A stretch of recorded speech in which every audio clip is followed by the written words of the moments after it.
with our commission meeting. Good morning. Good morning.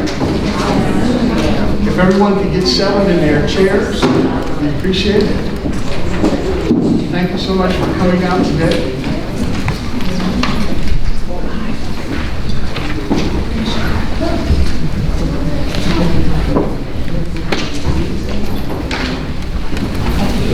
Mr. Thompson. Right here. Yes, ma'am. Everybody.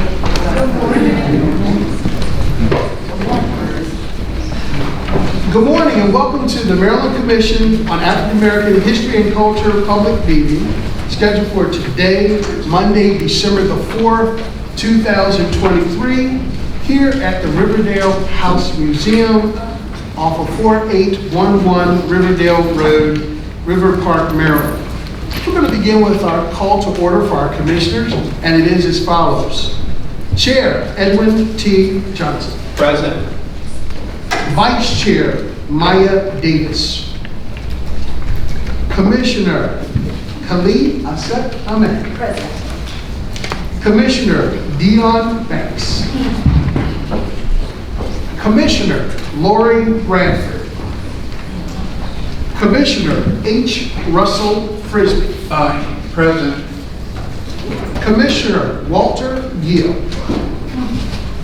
Commissioner, Janice Curtis Green. Present. Commissioner, Kara Hunt. Present. Commissioner, Philip J. Merrill. Excuse. Thank you, sir. Commissioner, Jalen Mooney. Present. Commissioner, Brian Morrison. Excuse. Thank you, sir. Commissioner, Barbara Tinka. Present. Commissioner, Robert Patterson. Commissioner, Ada Hinston. Present. Commissioner, Hakeem Tajani. Present. Commissioner, Reggie Turner. Commissioner, Eleanor Thompson. Present. Commissioner, Kennedy Wilson. Commissioner, Elsie Wood. To our chair, vice chair, commissioners, as well as the public, the notice for today's public meeting was placed on the Maryland Commission on African American History and Culture website, as well as connected to the Banneker-Douglass Museum website, as well as our local and national syndicates. And I now turn this meeting over to the wonderful, powerful, capable hands of our leader, Chair Edwin T. Johnson.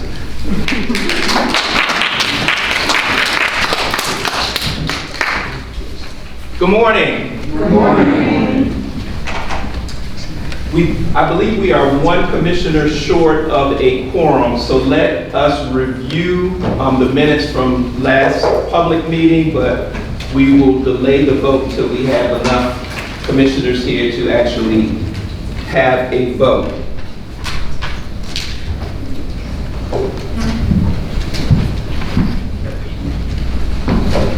So before we begin today's meeting, I want to first pause for a moment of silence just in the name of the sanctity of human life. There are a number of conflicts going on around the globe, and we're not asking anyone to take sides on this cause or that cause, but we just want to pause for a moment and acknowledge the fact that innocent lives are lost during this holiday season.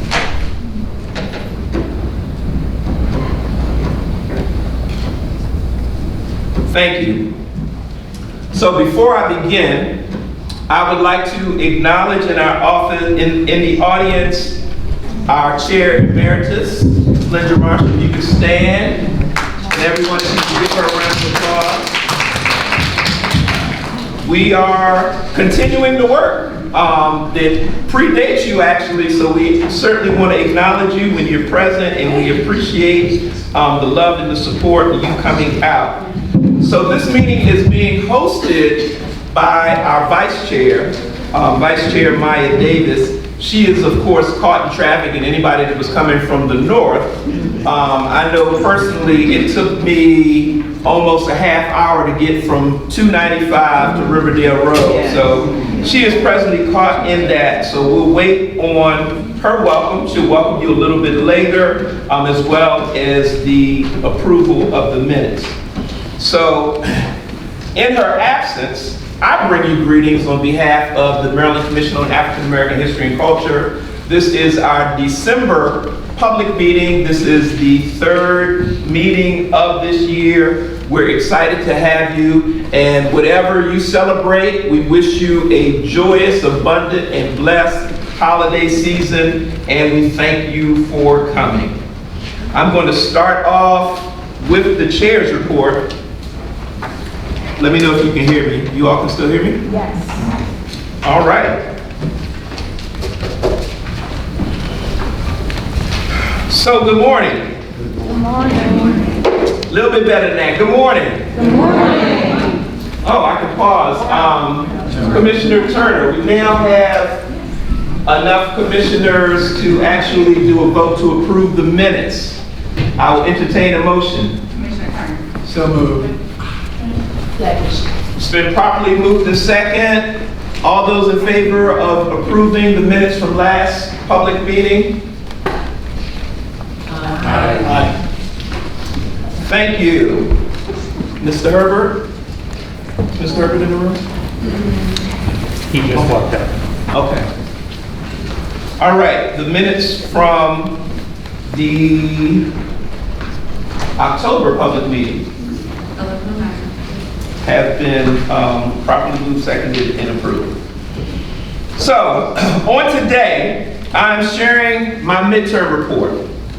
Today's public meeting is the halfway point of the Davis-Johnson administration. This is the third public meeting of this administration. 3 remain, so I thought it appropriate to provide a report on what has been achieved, what is in progress, and what remains to be done in the short time that remains in the Johnson-Davis administration. As I begin, it is most appropriate that I note that this administration is built upon and continues the success of the England-Wilson Frisbee administration. This administration was off to a running start as a direct result of the legislative success that they had in Annapolis, which increased our budget, which allowed us to hire staff members that our director will discuss shortly, and it increased our Heritage Preservation Grant from the $1 million appropriation to the $5 million appropriation. So we definitely want to thank Commissioner Frisbee, who chairs that committee, for all of his hard work, and we'll hear the details. We can thank him.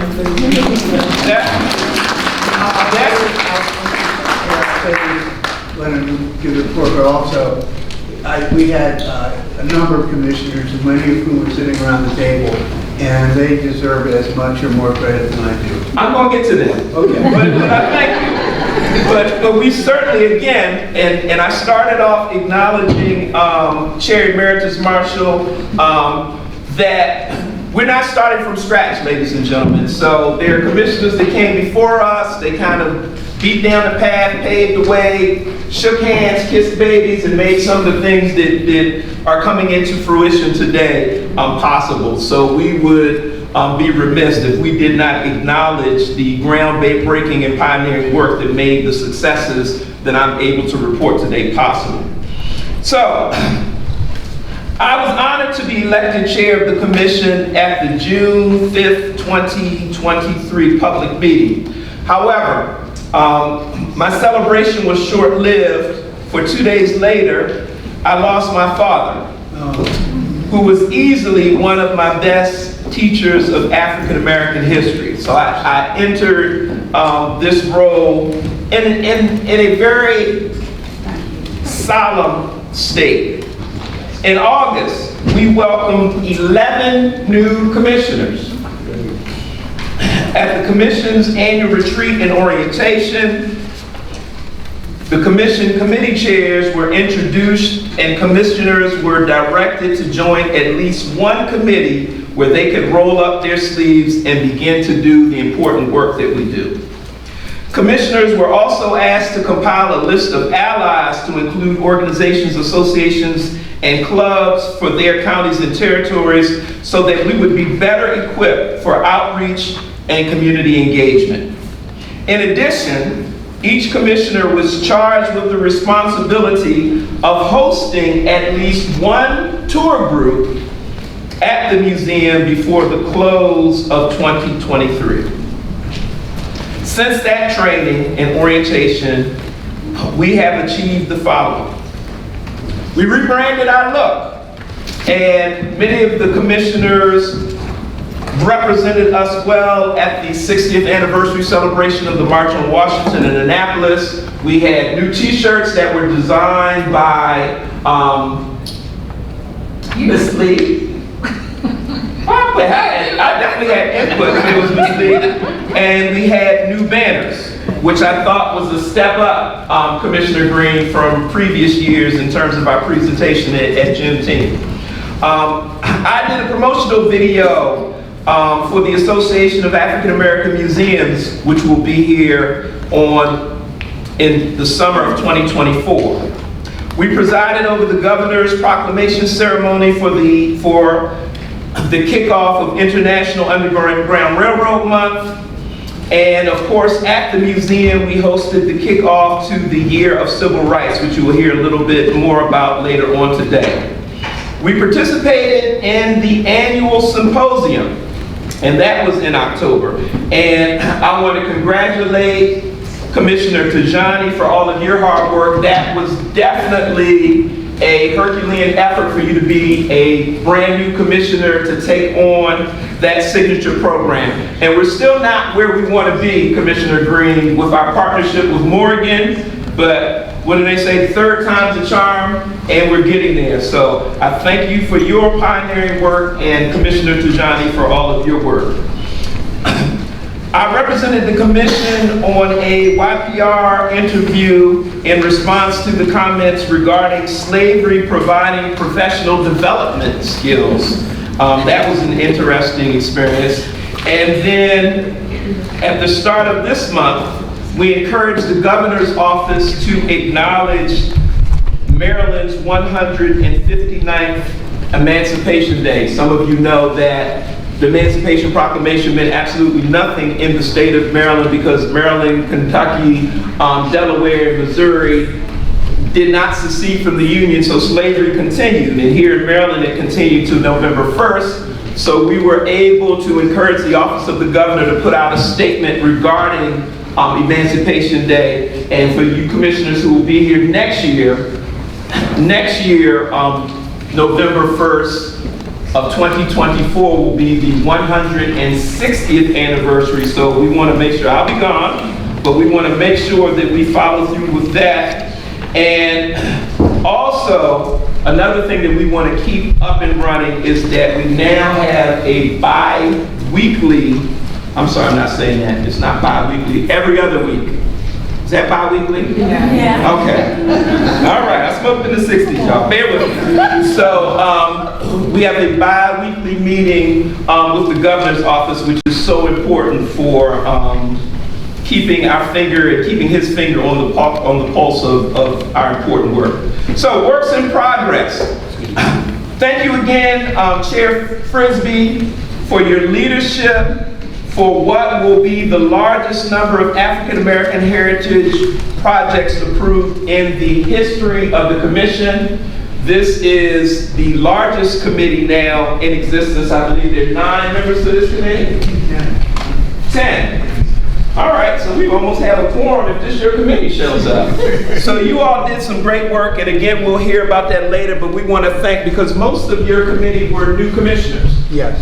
So we were excited that we had new folks to come on board and immediately get going. I don't think I was allowed on that committee until I'd been in 2 years or so. Y'all didn't let me in.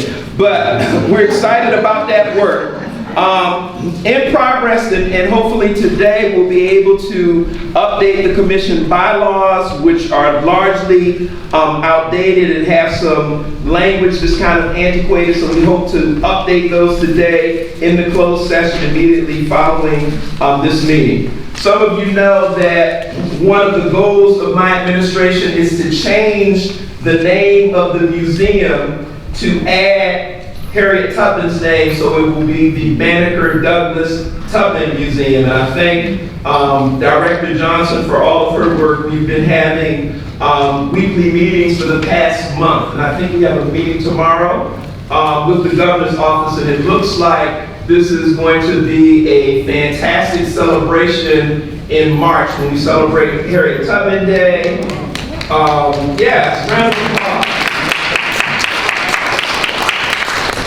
It's so important that we remember that while this commission addresses systemic and systematic racism and the fact that African American history has been omitted from so many facets of American culture, so have black women. So as we attack racism, we simultaneously attack sexism. So that will be a step, in my opinion, in the right direction. Clap that up.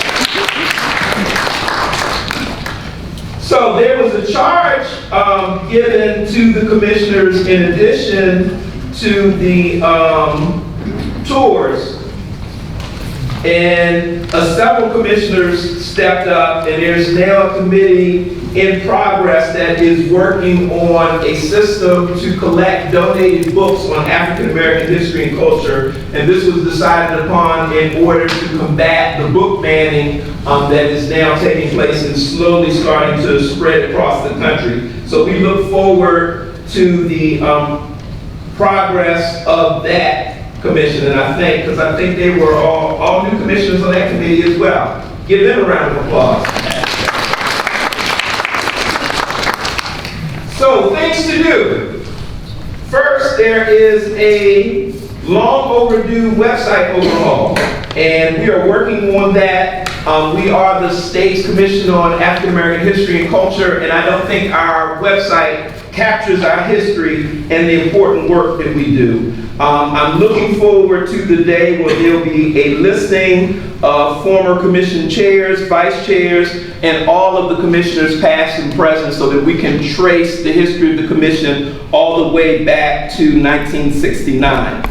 Also, we would like to get to the point where there is a consistent email address.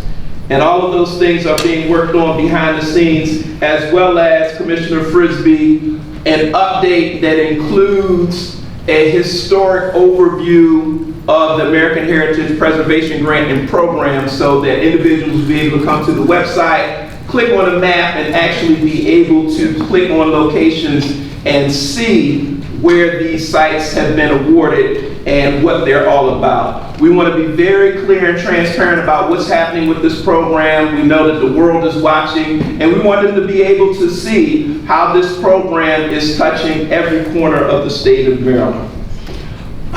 Our legislative agenda, we are, everybody say with me, the March Towards Independence. The March Towards Independence. Say it with a little bit of Christmas holiday cheer and Kwanzaa spirit in it. The March Towards Independence. The March Towards Independence. That's a little bit better. Thank you so much.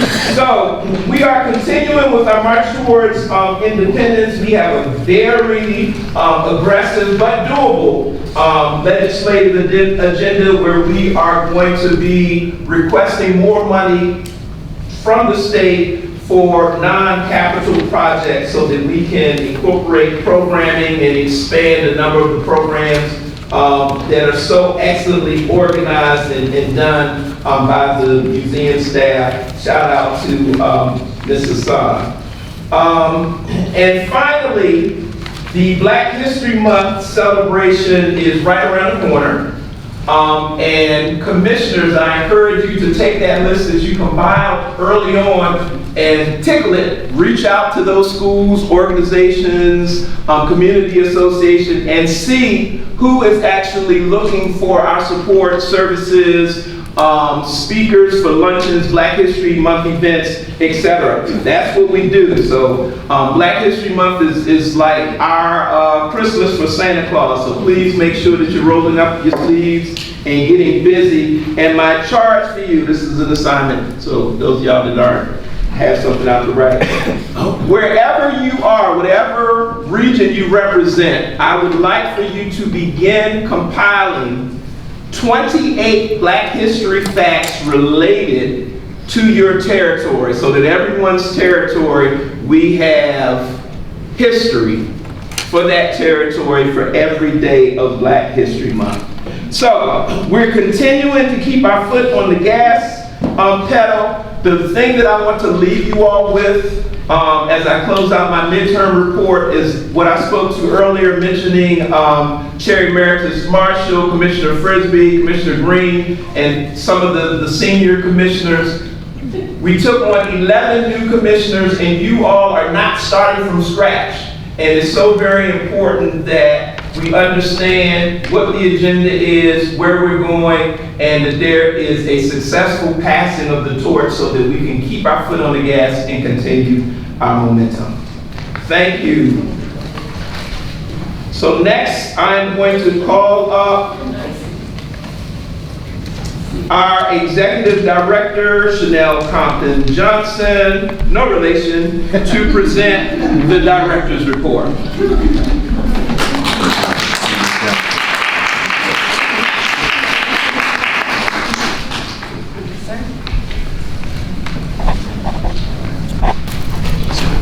Give it up for Dr. Chair Johnson. How's everybody doing? Good, good. I see some familiar faces. Hey, Jane. Wonderful staff, members of the community. Thank you for being with us here today. I'm going to be sharing with you my director's report. I'm going to be sharing with you my director's report for October and November activities at the Banneker-Douglass Museum and some collaborative efforts that we're putting together, developing with this awesome commission. So let's get right into it, shall we? I will say this. These past couple months, Chair Johnson just mentioned that we brought on 11 new commissioners. On top of that, we hired 4 new full-time staff. And 3 more to go.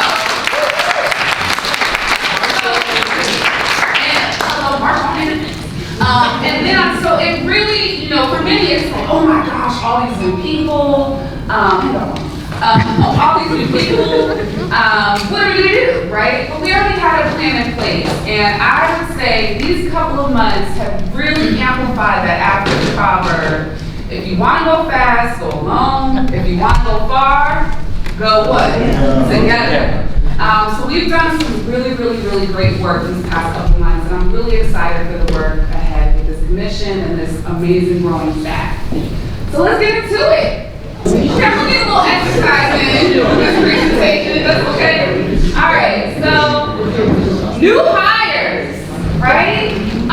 We onboarded 2 new staffers at the Banneker-Douglass Museum and staff of the Maryland Commission on African American History and Culture. Miss Devisha Gibson, she's our full-time education program, full-time education coordinator. Before I bring them up, I just gotta say a few things. The education coordinator, we have a 1-person education department, Ms. Sabria Hassan Ismail, and the education coordinator is so instrumental in activating our school tours program, expanding our education programming throughout the state, as well as assisting Ms. Ismail with all of the great programs that we do at the Banneker-Douglass Museum. Next, we have Ms. Tamika Miller. She's our grant specialist. So if you don't know, you should know that our $1 million annual appropriation went from $1 million to $5 million. So with that, it's like, ooh, let me administrate. So we have Ms. Tamika Miller, along with Ms. Taylor Means, to administer the grant program in collaboration with Maryland Historical Trust. I'm gonna bring these two ladies up, these two representatives of Black Girl Magic, to just spend 1 minute and talk about a little bit about their background and the work they're doing with the museum. So Ms. Tamika Miller and Ms. Gibson, yes.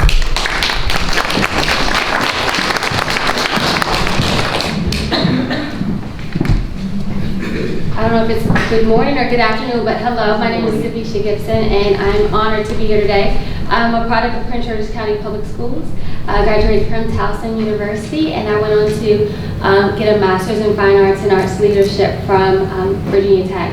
And I'm passionate about education, I'm passionate about child development, and I look forward to building quality educational programming with the Banneker-Douglass-Tubman Museum that really make our community proud, make the state of Maryland proud, and help us sustain that in terms of out-of-school programming and being able to support classroom teachers as they move forward in teaching African American history.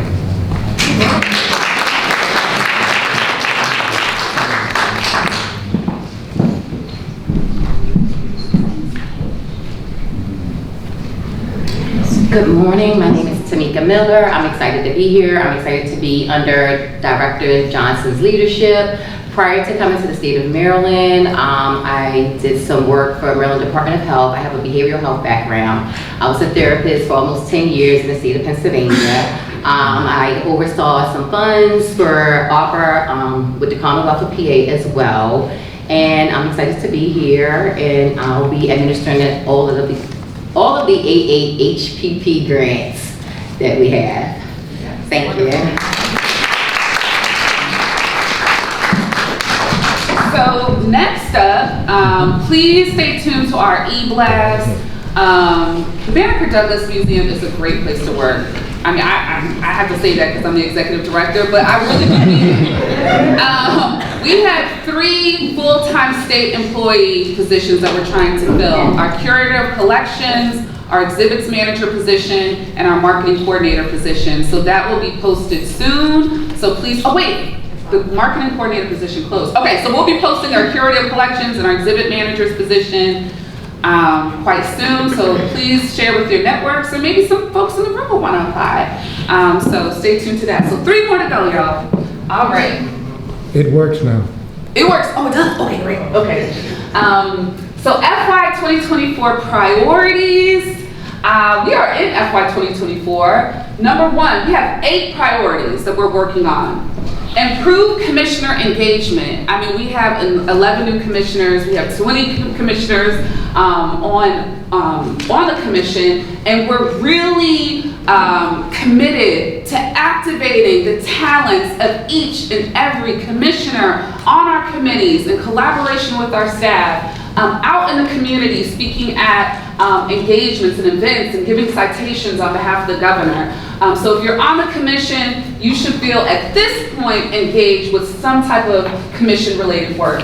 Improve BDM staff work culture. This is really important. So we want to commit into professional development. We want to make sure that our new staff is speaking at conferences and attending conferences to see and engage with other museum professionals in the field. We want to make sure that our staff I will say it, are well paid, right? Okay. Clap it up. We want to make sure that our staff is in an environment of growth and leadership development. So that's important. Next is improve audience engagement. Not necessarily, that's really important, right? Improve audience engagement. I don't care if you got the best talented staff, you got the most money in the bank, you got the best lineup of program with all these hoity-toity speakers. If you're not connecting with your audience, if you're not evaluating how they feel about your programs and your institutions, if you're not building those partnerships and relationships, it doesn't matter what you got going on. That is paramount. So we're definitely committed to improving our audience engagement, improving our evaluative systems, improving our relationship building with our partners. Number 4, improve fundraising activities. Money's important, okay? Connecting with people is paramount, but raising the funds and having the resources is very important. Many people think, oh, we're a state agency, you know, we have all this funding. That's not true. I see the chair of the foundation shaking her head. She knows it. Stand up, Chair Barrow Hall. Chair Barrow Hall. The Banneker-Douglass-Tubman Foundation Chair, we work with this foundation to write grants, to support our programming, our exhibitions, and our youth services. All of that work is funded by donors and grants. So that is really, really important that we not only increase public funds through the state side, but also to increase our private funders and really put to work people's passions through their donations, through their volunteerism, and so forth.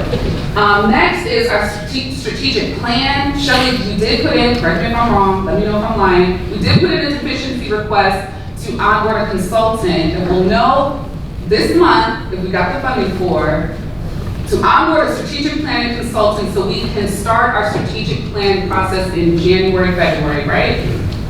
Yes? We put it in. But we don't know if that's it. Until January, right? April, okay, we'll talk about it. All right. All right, okay, so that is beyond the pipe. The BDM name change, as Chair Johnson has mentioned, we are going to be known as the Banneker-Douglass-Tubman Museum, which is incredibly exciting. Next is museum capital repair. So along with that name change, we will be updating the facade of the museum to reflect Tubman. We'll do some capital repairs to the facade of the building. We'll be upgrading our permanent exhibitions, Deep Blues, Rising Waters. We'll be doing some tech upgrades across the facility. It'll be great to say, oh my gosh, we're gonna get all of this done in FY 2024. No, this is a multi-year phase project. But so far, it's going really well. We repaired and restored the hardwood flooring in the church. We did some lighting upgrades, as well as some wall upgrades at the museum. So if you haven't seen it, come by and check it out. Lastly is growing the African American Heritage Preservation Grant.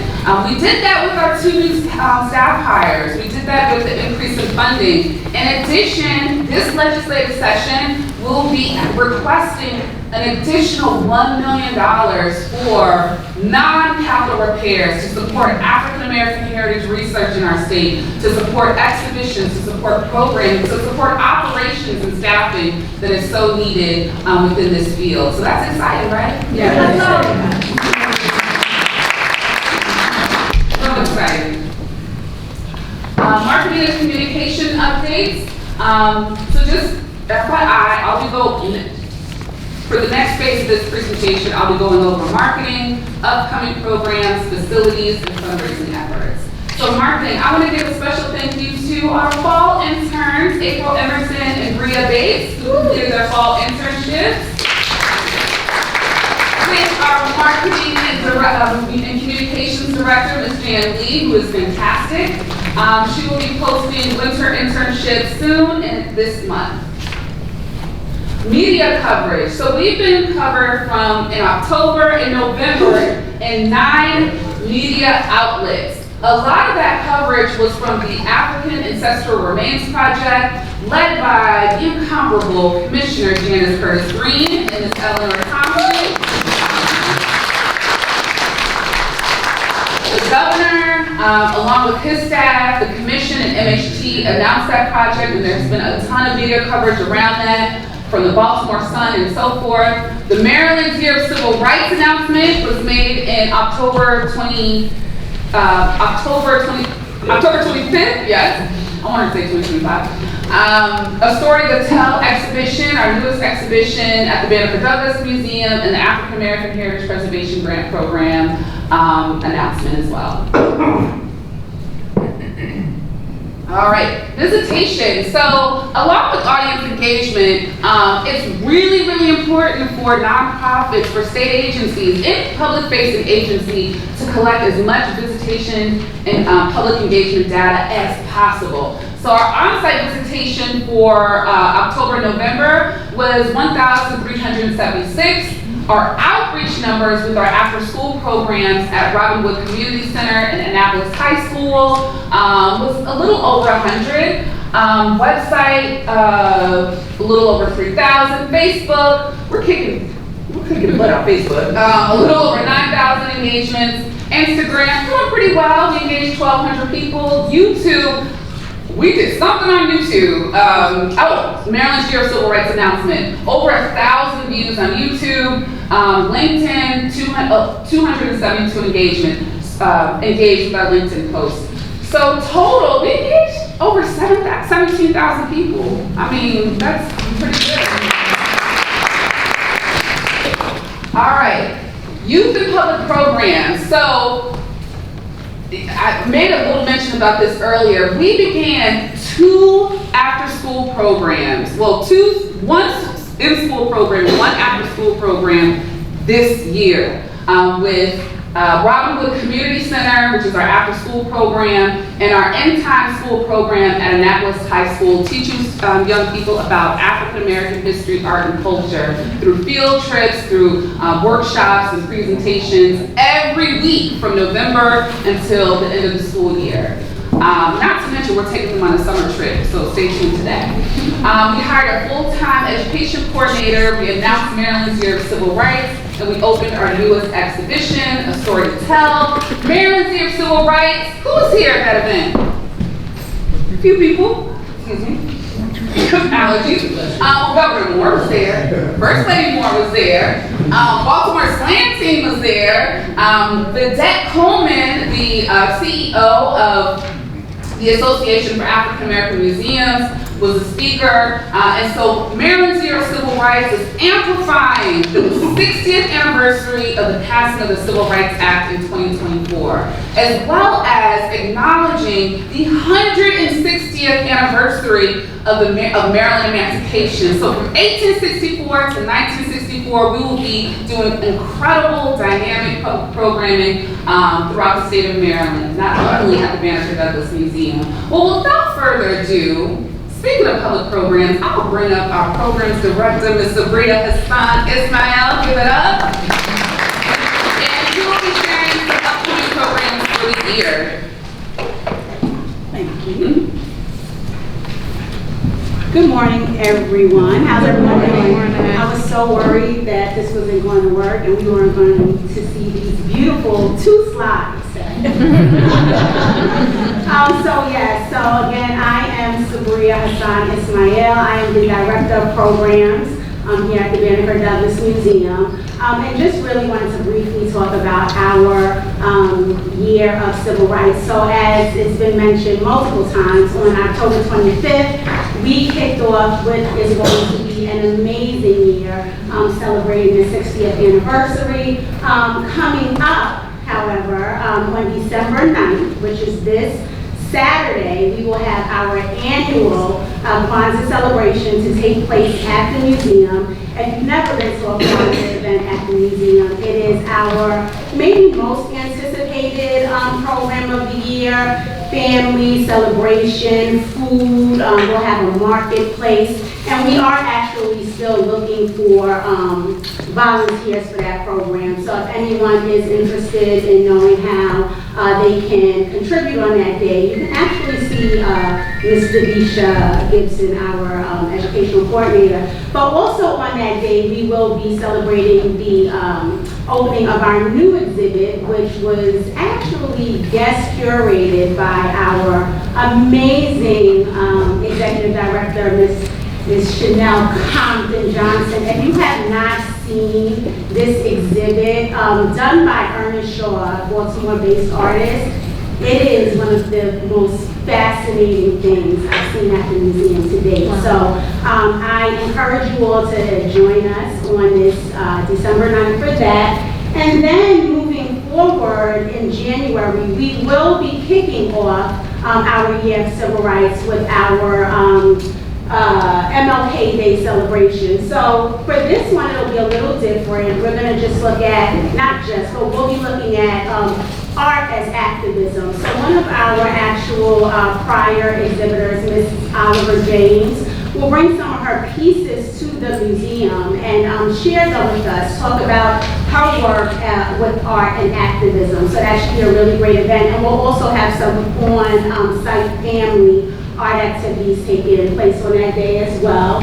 And then, as Director Compton mentioned, we have kicked off our new high school program at Annapolis High School, and we will be welcoming them to the museum on the 5th for a one-of-a-kind, different kind of tour, on-site tour. So we're excited about that.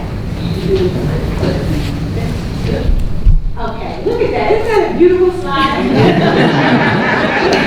So, Maryland's your civil rights weekend, but Black History Month. If you want something done during Black History Month, please make sure you get in contact with me before January, because we get busy. I mean like busy, like cool. Like we get busy in during Black History Month. So this year, we're going to do something a little different. The Black Power Freedom Party and Dinner. You know, we're just in a time where there's a lot of, you know, somber activity. And we really want to kind of kick off the month with a celebration. So we'll be honoring Black history makers in a kind of radical way. So stay tuned for more information on that. And then February 22nd, we'll have our 40th anniversary donor and member reception. Really important as we look to amplify our programs. Of course, you know, the support is needed. And then on the 24th, we'll be launching our brand new exhibit, Revisit, Reimagine, with an exhibit opening and artist talk. So we're really excited as we look to move forward, just really being intentional about expanding our partnerships, our community partnerships, our range of collaboration. If there's anyone here interested in working with us, not only for the year of civil rights, but moving forward, please speak to me. Again, Mr. Visha Gordon is, Gibson. I keep on going Gordon. Gibson is here to help as well, and I'm just really excited about what's to come. Thank you.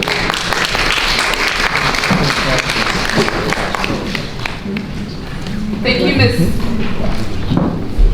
Ismail. Like she said, we get busy. Okay. All right. So, as she mentioned, a story. I love pictures. So, Story to Tell features is an art and literacy exhibition featuring the work of Ernest Shaw, as well as books by Black male identifying, and trans authors in Maryland. So it's a wonderful book display. Please check that out. All of Ernest Shaw's portraits of young Black men, which are just incredibly powerful, from young men who are squeegee kids, young men who are scholars, and all of the above. Not to say you can't be a squeegee kid and a scholar, but it's just a great visual conversation about Black male youth. Next is Revisit, Reimagine, which is going to showcase the archive of Afro newspaper, which is one of the oldest African-American newspapers in the country. So that's going to be really incredible, showcasing Maryland civil rights activity in the 1950s and 60s. Collections, we don't have much to update on collections, except we did get a $50,000 grant from the Arts Council as seed money to purchase the Harriet Tubman statue by Joyce and Scott. A little bit more raised, but that's a good start. Curator collections and exhibitions. We will be reposting that soon. Okay. Some highlights. There was Tara. Doesn't she look great? That's such a great photo.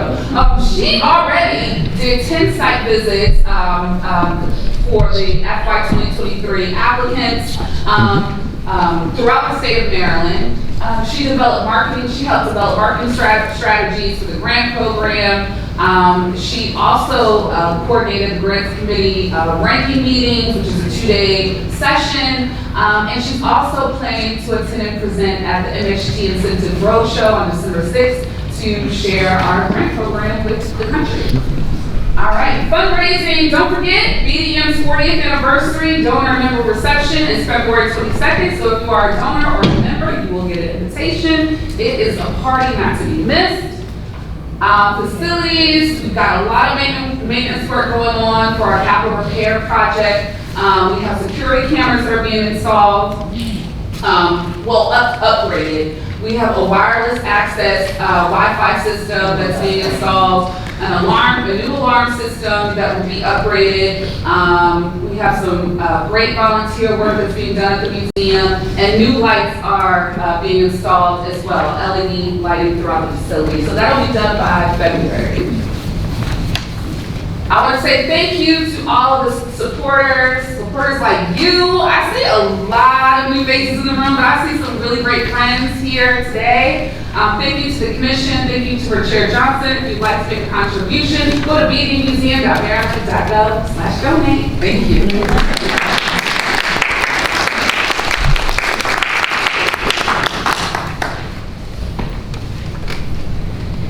Just out of a show of hands, how many of you have ever visited the Banneker-Douglass Museum? Okay, just the rest of you, best Christmas gift ever. Visit the museum. I'm going to make a slight adjustment to the agenda. Our vice chair is here. She survived the traffic and got your refreshments. So I'm going to have her give a welcome and bring the BPM committee report. And then I'll bring you up for the financial report, Commissioner Turner. Ladies and gentlemen, our Vice Chair, Maya Davis. I just have to thank my chair, Edward Johnson, for having so much grace. You have no idea. This sister has worked Saturday, Sunday, had to get the breakfast this morning, and also faced purple line traffic.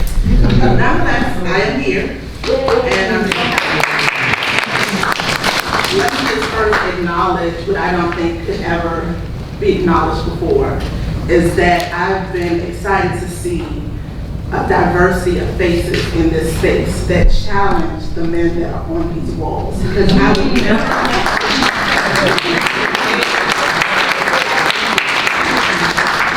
that when they established this colony, that they would expect that we could gather in a space like this, free. So on behalf of the Department of Parks and Recreation for Prince George's County, I just want to welcome everyone here to the Riversdale House Museum.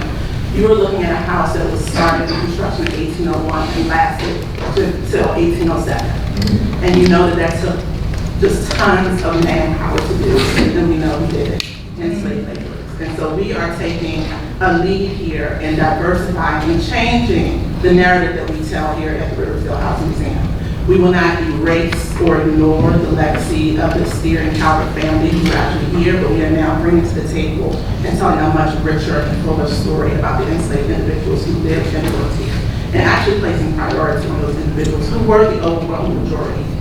So I just want to say on behalf of my staff, right now on Monday morning, we are staffed too. And I'm sure many of you met Anna who was running around and doing all that you could do to make this run as smoothly as possible. And then also acknowledge many of my colleagues who are also in the room from the St. Kokomo Museum, from Marietta House Museum, the archaeology team, and some of our dedicated volunteers, which we could not do the work that we do here without some of our dedicated volunteers. I see one of them, Ms. B. Smith in the back, so I'm so happy that you came out.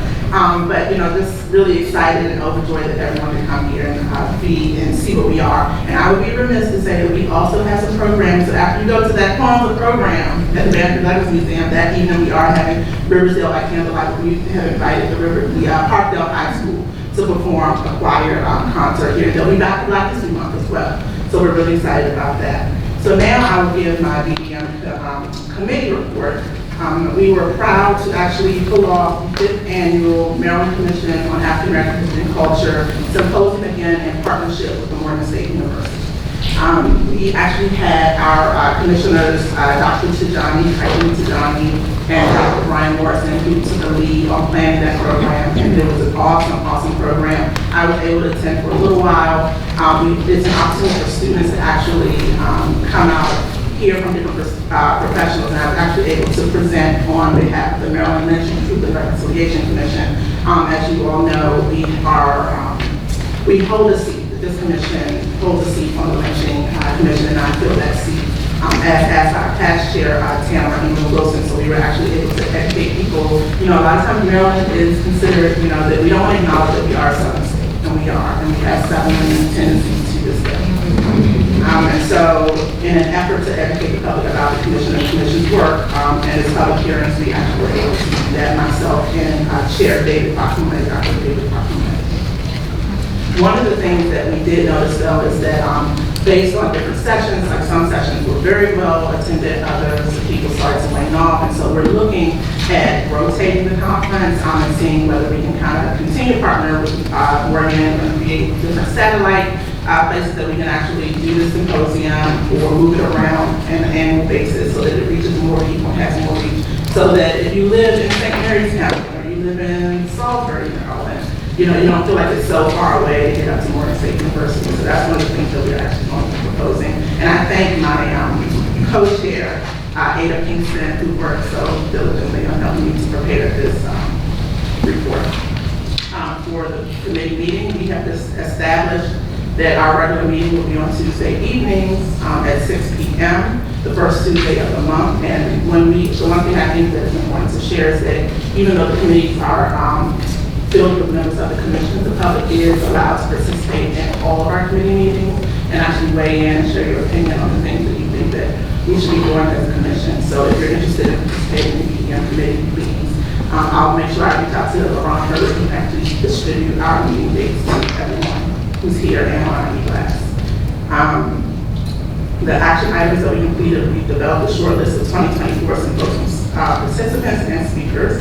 And in the progress, we're trying to confirm the keynote and speakers that will draw a larger crowd. So if you have ideas about that, please let us know. And then we're also looking at more advanced planning and marketing for the symposium so that we have a greater lead time to make it a success. And that ends my report. Thank you.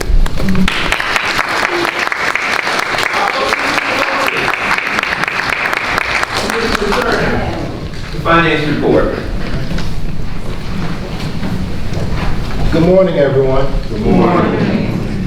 For fiscal year 2024, the commission was appropriated $1.6 million. To date, we have about $1.1 million available. Our monthly expenditures will go up once we have all of our permanent staffing in place and once they're onboarded. And we also have available $3,055,000 available for capital improvements of some of the projects that have been spoken about before. In regards to the BDM Foundation, from the period of July through September, the foundation had total income of $71,000 with expenses of $45,000 for a net income of $25,500. In regards to action items, we will be applying for the emergency assistance to secure against hate crime grant through the Governor's Office of Crime Prevention, Youth and Victim Services. And if awarded, this grant will be used to harden the exterior and interior doors with access controls and additional cameras. This grant application is due January 10th of 2024. And that concludes our funding.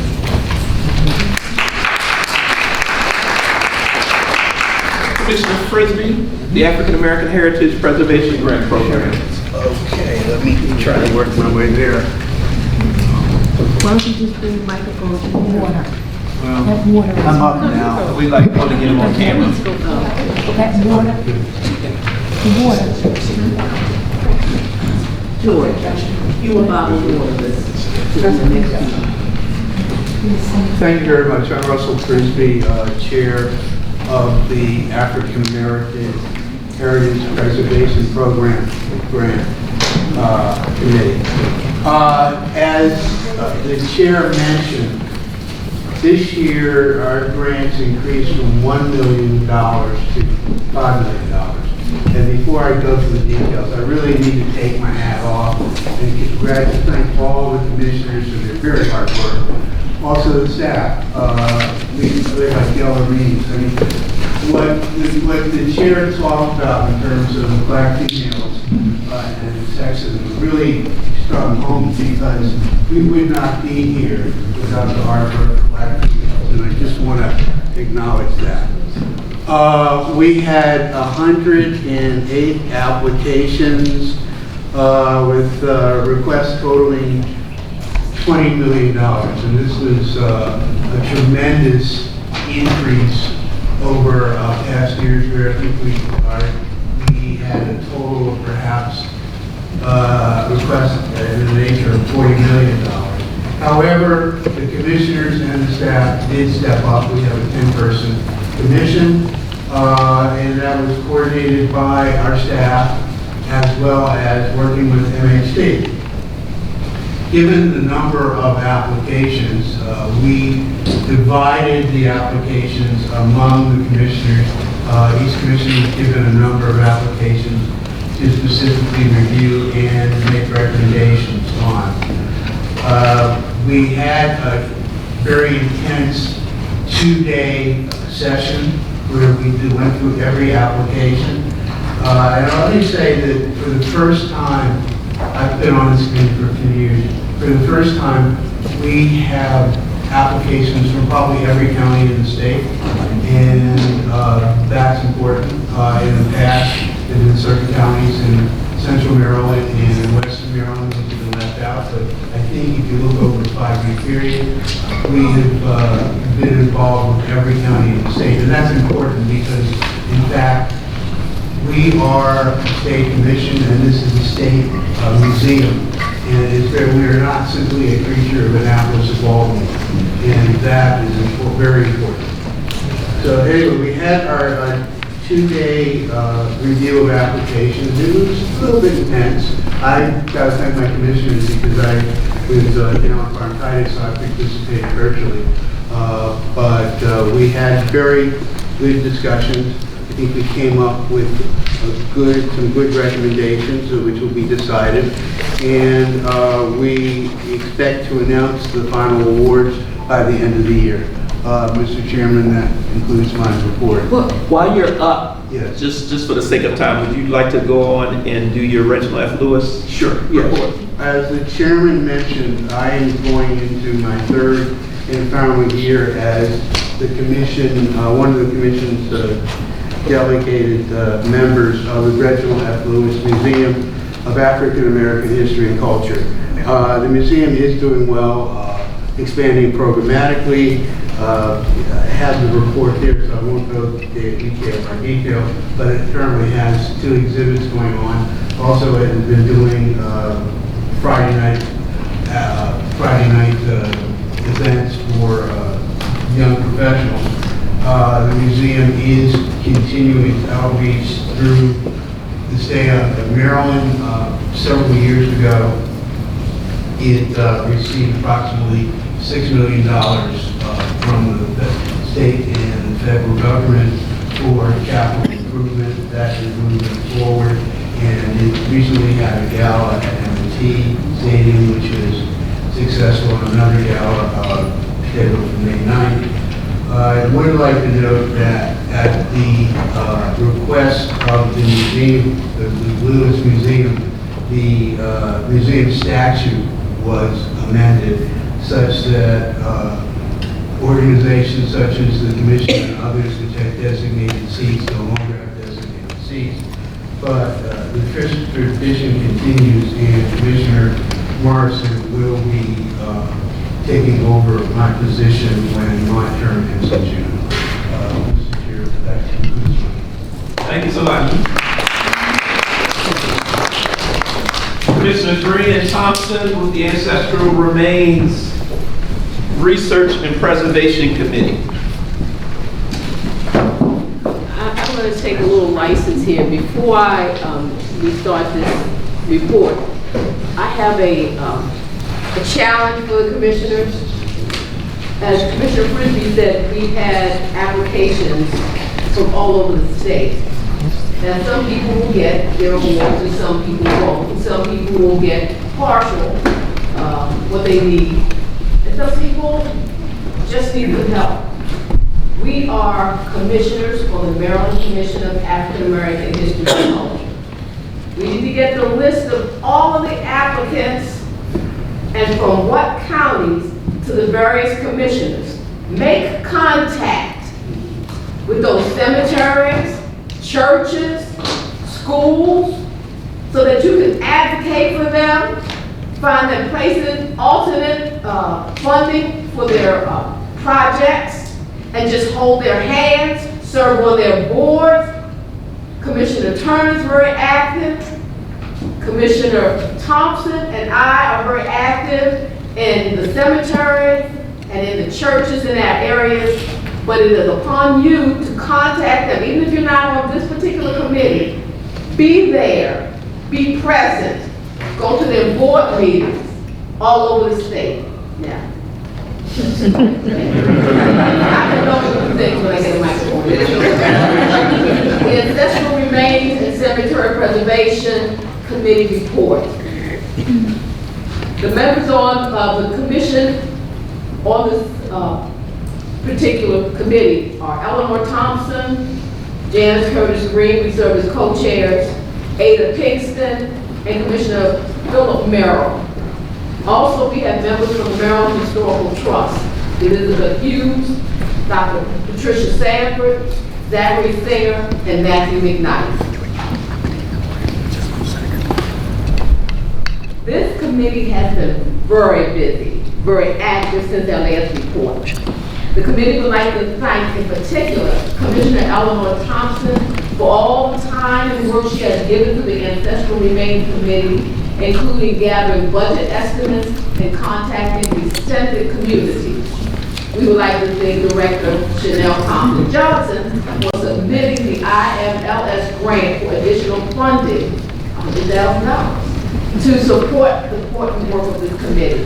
And to Elizabeth Hughes and Dr. Patricia Sanford of the Maryland Historical Trust for their research activities and for pulling the team together. A meeting was held with Dr. Owsley, a renowned anthropologist, to ask questions regarding DNA testing and facial reconstruction that was done at the two individuals from the Catoctin firms.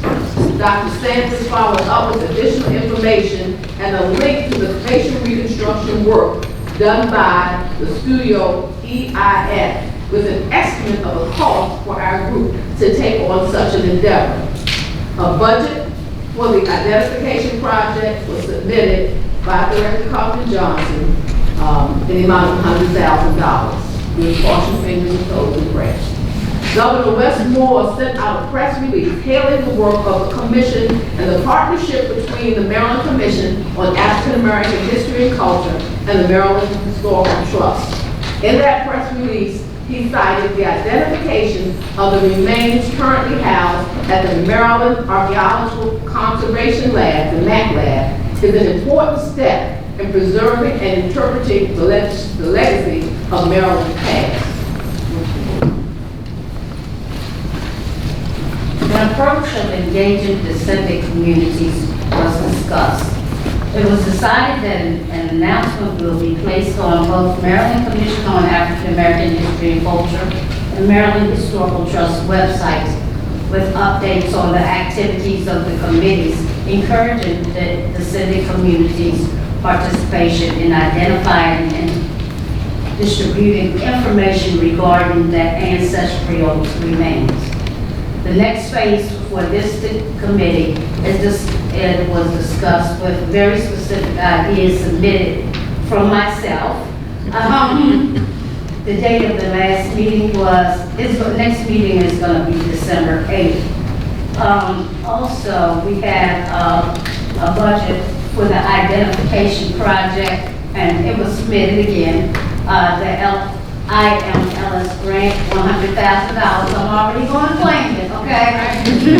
For our ancestors who paved the way for this generation and all of our future generations, so we need to acknowledge them. And Governor Westmore sent out a hailing report for this project. And the back that MAG expended will begin DNA analysis on the remains. And the remains of these people were at various different counties. Anne Arundel County, Deep Creek, Queen Anne's County, Bennings Point, Calvert County, Charles County. Yes. Charles County. 13 individual collections are held at the MAC lab. So we're trying to identify them through DNA, and actually we're going to try to connect descendants of the communities.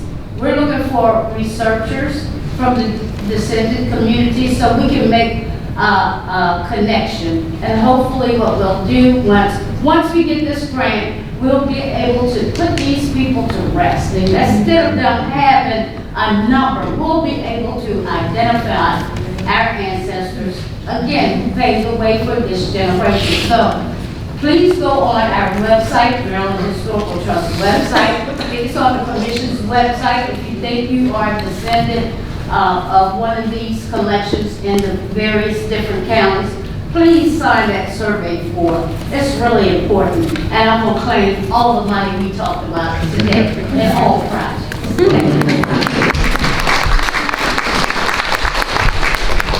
Thank you, commissioners.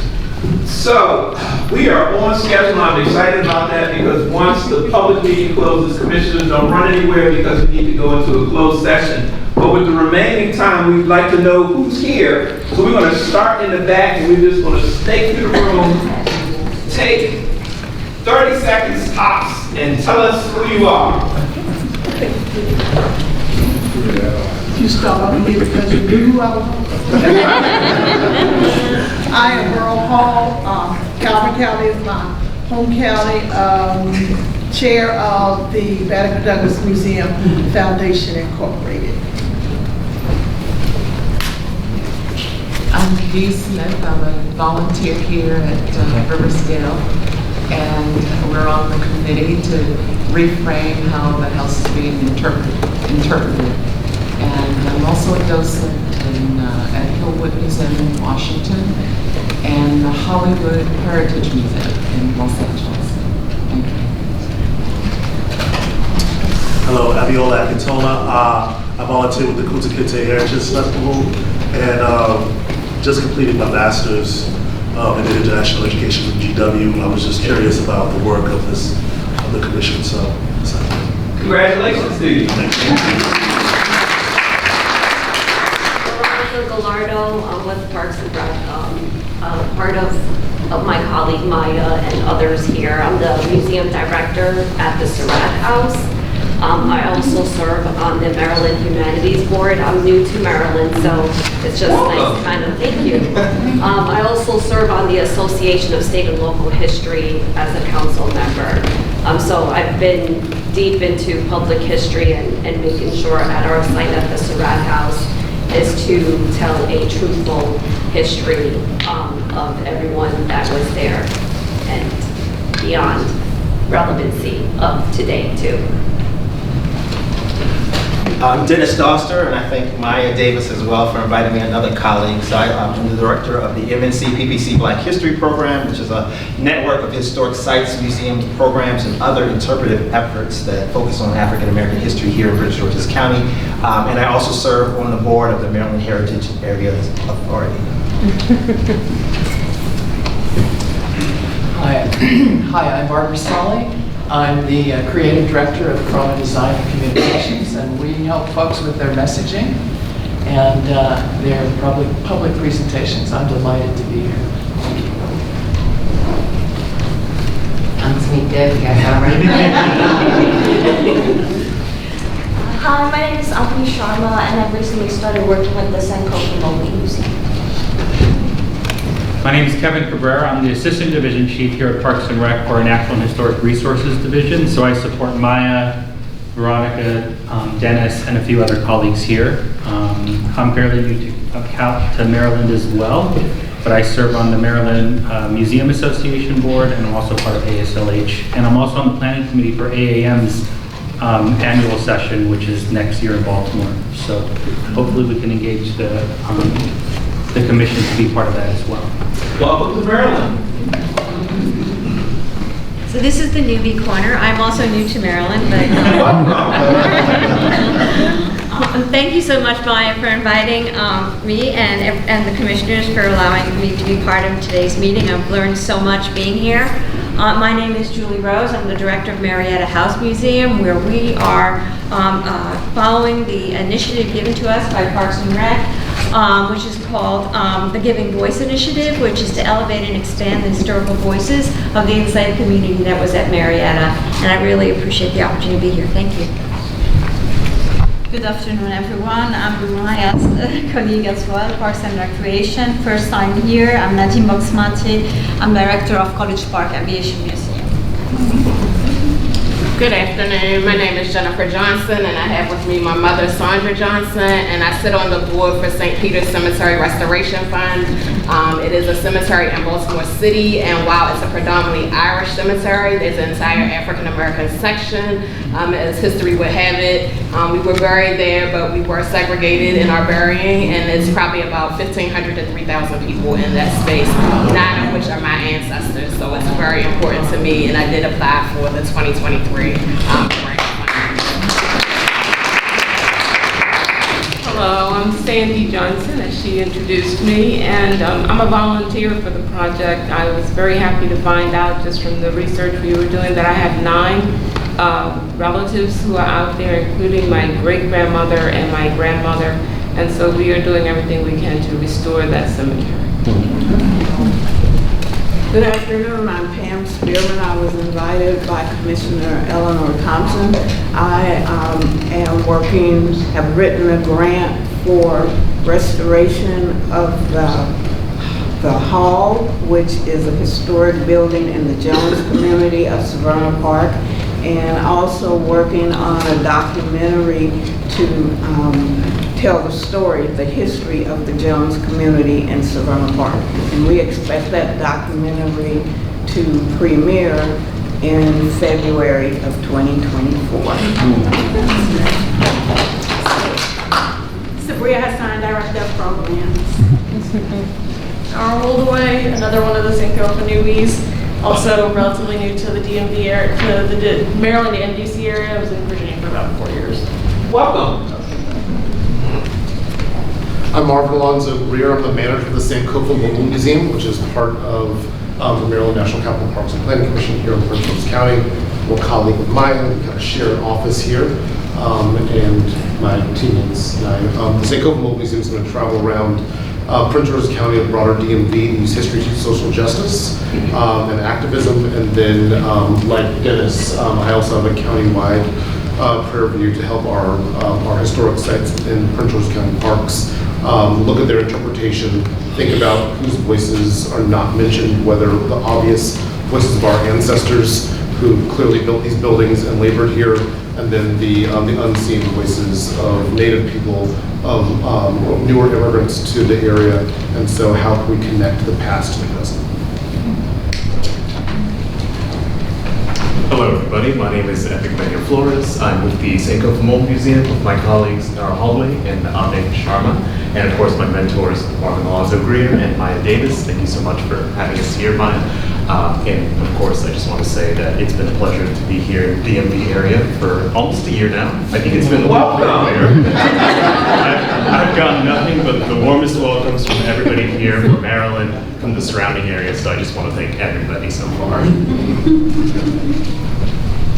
Hello, I'm Leslie Goddard. I'm the Executive Director of the Maryland Association of Historic District Commissions, and I'm very happy to be here today because we're interested in informing all of our members who are the 46 Historic District Commissions around the state of Maryland about the need and the opportunities to collaborate with your commission and make sure that the theme of preservation and recognizing underrepresented communities is well developed in all of their areas.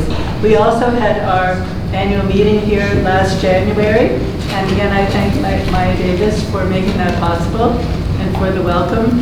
And we launched at that time a series of presentations that we're holding around the state on the theme of preservation and underrepresented communities. So thank you again, very happy to be here today.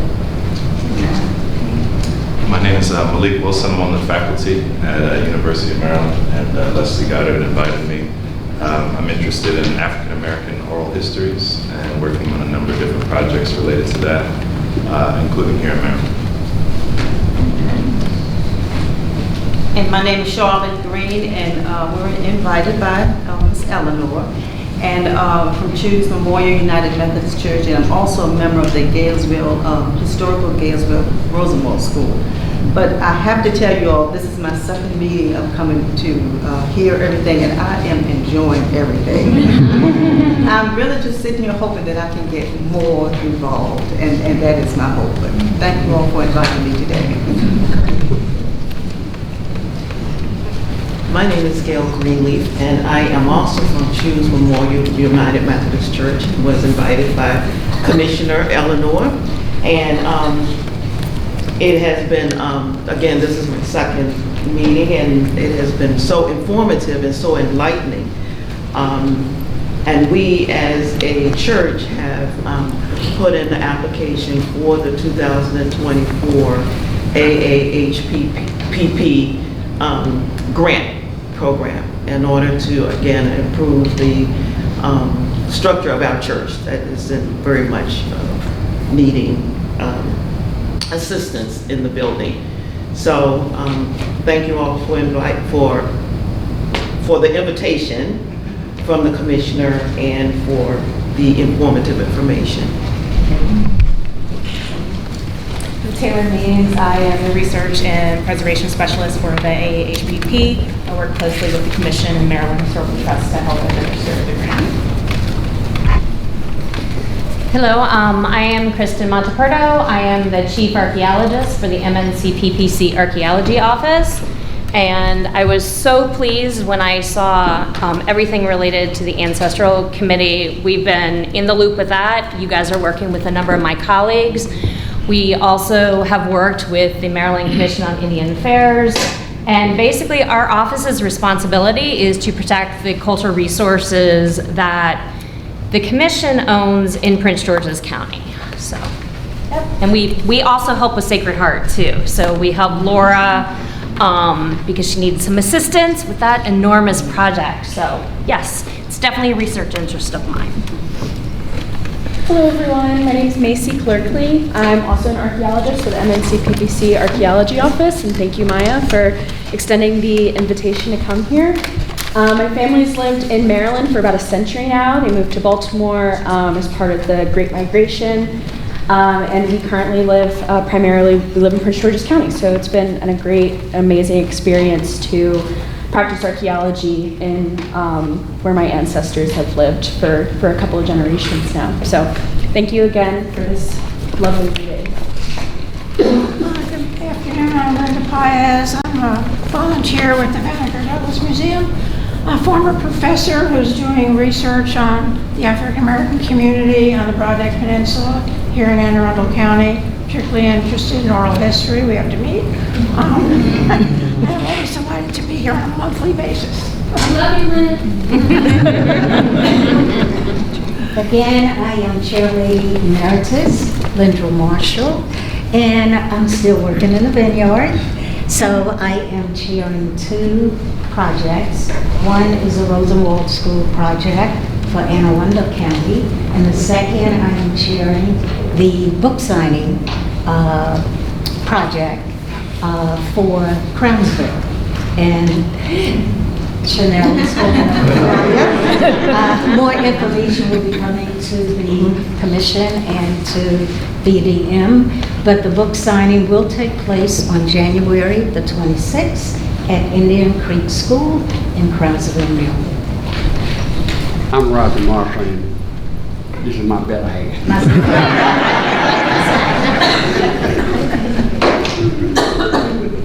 I'm Dr. Mary Brown Scott, former chair of the Maryland Commission on African Americans.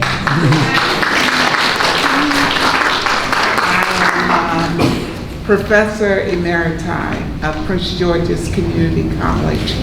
I presently serve on the advisory board for the African American Studies Institute at Prince George's Community College, and on the advisory board for the Bowie Senior Center in Prince George's County. And I will be calling on various commissioners and keeping you engaged about various things that we're proposing to have with those two groups.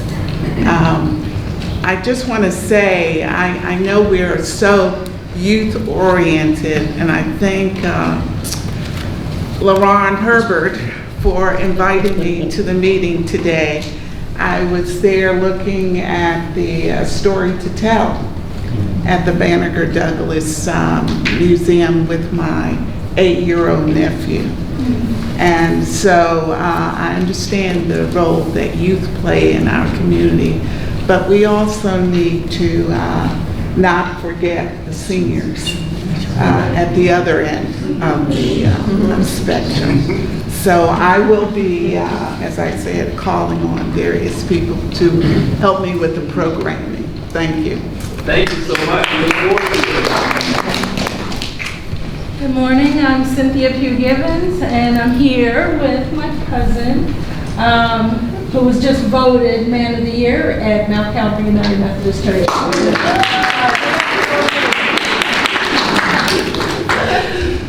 We submitted a proposal for the grant and for our church hall and cemetery. The property on which my second great-grandfather, our family members are buried. Many of them are were members of the U.S. colored troops there, so our cemetery and hall needs extreme help. So, thank you, and we were invited by our commissioner, Eleanor Thompson. Good afternoon, everyone. My name is Greg Gaines, and with Mount Calvary United Methodist Church in Alton, Maryland, and I am the cemetery director there. I'm so grateful to be here because every time I come, I feed off of the information as well as the synergy that y'all have among you, which encourage me to keep on in that cemetery that's neglected with so many veterans. We have like over 50 veterans in that cemetery, and we do them a disservice by not keeping up the cemeteries as well as making information available to everyone that come there about the hard labor that they put in so that we could enjoy rights such as having a cemetery, having a church, having a fellowship hall, a community hall. But as my cousin mentioned, both are in dire need of many dollars, and we thank God that Ms. Thompson, our commissioner and advocate, has helped us submit the application entitled the Sweet Niche Project. There's just a sweet niche there at Mount Calvary.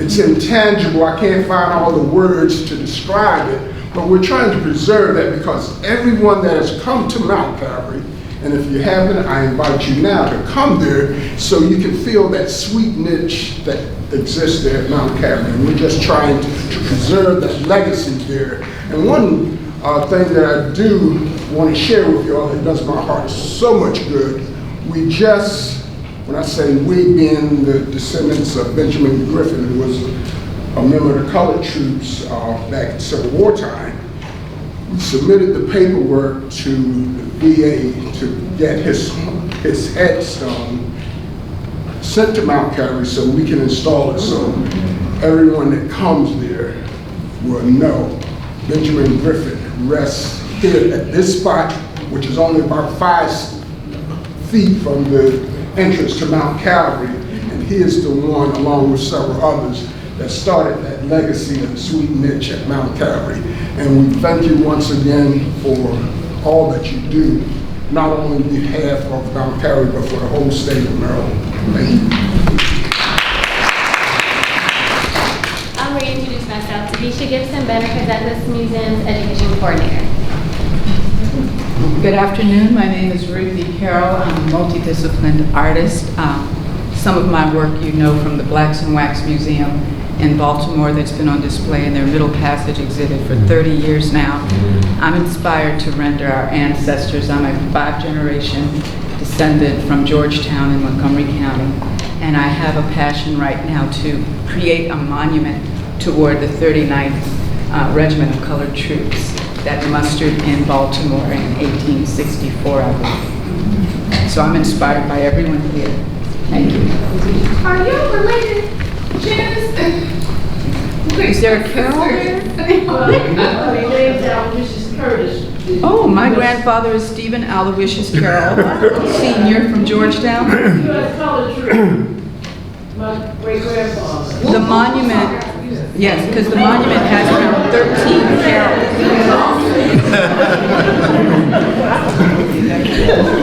Pardon me.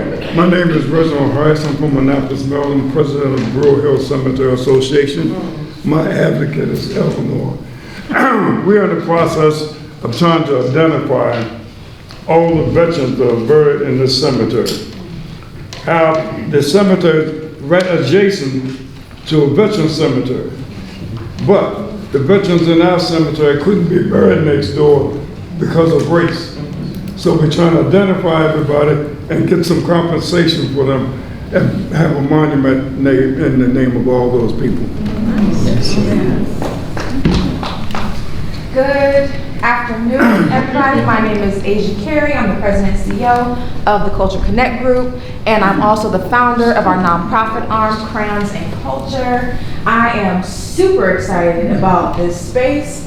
I think that we've talked about oral history. We had an event this past holiday season where we said it's the story of our ancestors, where we had folks come and we put children in the center, and we had all the adults tell the stories of their ancestors. So when I think about oral history, it's not a thing of the past. I think that we need to make sure that young people are rooted in where they come from. I grew up with the old folks, as they say, going down south to South Carolina every summer and have the opportunity of like embodying this tradition. And I think it's something that might be lost, that we can be very active with our babies and our children. So I love this space. I'm learning. It's amazing, and thank you for having me here. Hi, I'm Shelley Stokes, and I live in Silver Spring, Maryland. I was invited by Leslie Goddard. She and I are both alums from Gouger's grad program in historic preservation, so thank you, Leslie. It is really nice to be here. I used to be a member of your fantastic commission, and it just helped me to remember all the amazing things that were once done when I was fortunate to be there under Linda Marshall. So it's really wonderful to hear what everybody is doing. Thank you so much.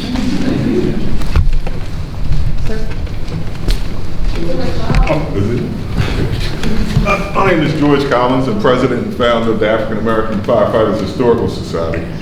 We applied for a grant before and we were successful, and we decided to do it again, so we'll see how that goes. But I want to commend the cemetery people. President of the African American Firefighters Historical Society, they have a young lady who is known as the first woman firefighter in history. And we looked her up, and all the information is wrong because we were able to find her death date and was able to track this 200 years ago.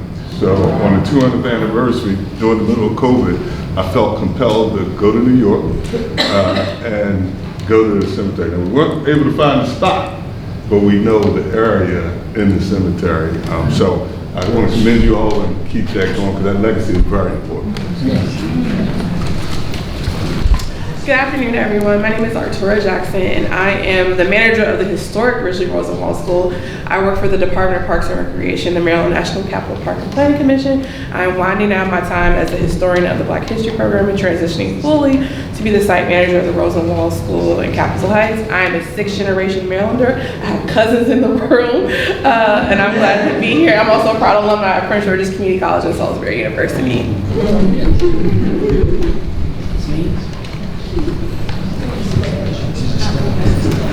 I'm Shelley Holland. I'm with the Maryland Commission of African American History and Culture, the Banneker-Douglass Museum. I am the CFO. Any guests in the hallway? Thank you. Good afternoon. I'm Teresa Gardner-Williams. I'm the Volunteer Services Partnerships and Outreach Manager for the Department of Parks and Recreation. I was invited by my colleague Maya Davis today, and super excited to help my colleagues in archaeology and of the other historic sites recruit volunteers and spread the word, telling the full story of our site. So thank you. So thank all of you for coming. We were delighted to have you. I hope that as individuals introduce themselves, you heard some folks that you need to meet and get business cards and make connections so that we can continue this important work that we do. Don't forget, this Saturday at 11 is our Kwanzaa program. Have a safe, blessed, enjoyable, and abundant holiday season. Thursday also.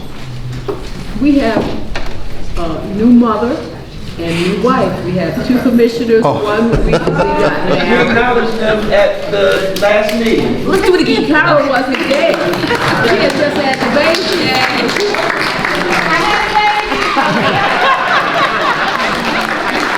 And I am very grateful, Chair Johnson. I saw the remarks in the minutes. I'm grateful. Thank you. Huh? Boy, baby boy. Oh, congratulations. Thank you. Chanel just asked me to make two announcements after you, so I'll be on time crunch. Chanel asked one, I gotta acknowledge my sister here. We, as a part of that work that we're trying to do to help balance the narrative and change how we show up and represent what we do, I reached out to Chanel to ask her if we could loan a portrait that she had done, a mosaic portrait that she had done from the Prince George's African American Heritage Museum, and she told me I can do you one better, I can make you one. So she made a mosaic portrait of Adam Francis Farmer, who was enslaved here, and it is still on display upstairs. And feel free after this meeting to walk through Riversdale, see the house, see the history, and look at the ways in which we're trying to make changes. We are in the very beginning infancy stage. We got a very long way to go, but we are definitely dedicated and want you to see that. So that's the first thing. And the second point is that we do have refreshments in the east wing of our hall. So as we go into closed session, you can actually go all the way down until you can't go anymore, and on the right is the east wing. Thank you. Going. Please. I'm sorry. I just want to share that Vice Chair Maya Davis was awarded an honor on yesterday from the Afro-American Historical and Genealogical Society, and I just think it's worthy of sharing.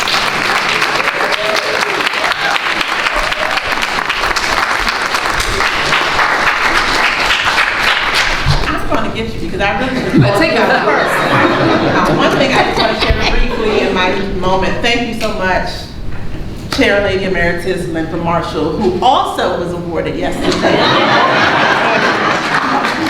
for the work that she's doing on the Arlington Cemetery Robert E. Lee House, which has a direct connection to Riversdale. Like, all of these plantation homes are connected from the slaveholder level all the way down to the level of the enslaved individual. And I shouldn't say down, because I don't like to do it that way.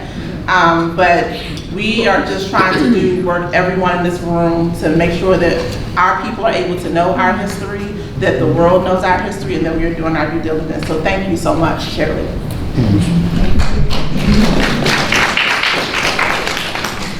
Okay. So, please visit our website regularly. Invite family and friends, loved ones to come by the Banneker-Douglass Museum. For those of you all who have teeny boppers who will be home for the Christmas break, perfect time to get them educated. With everything that's going on in the world politically and how education, African American studies has become crazy, I'll leave it there. We must unapologetically and intentionally take the lead in educating our next generation. So please, be very intentional in that. Commissioners, I will entertain a motion for adjournment.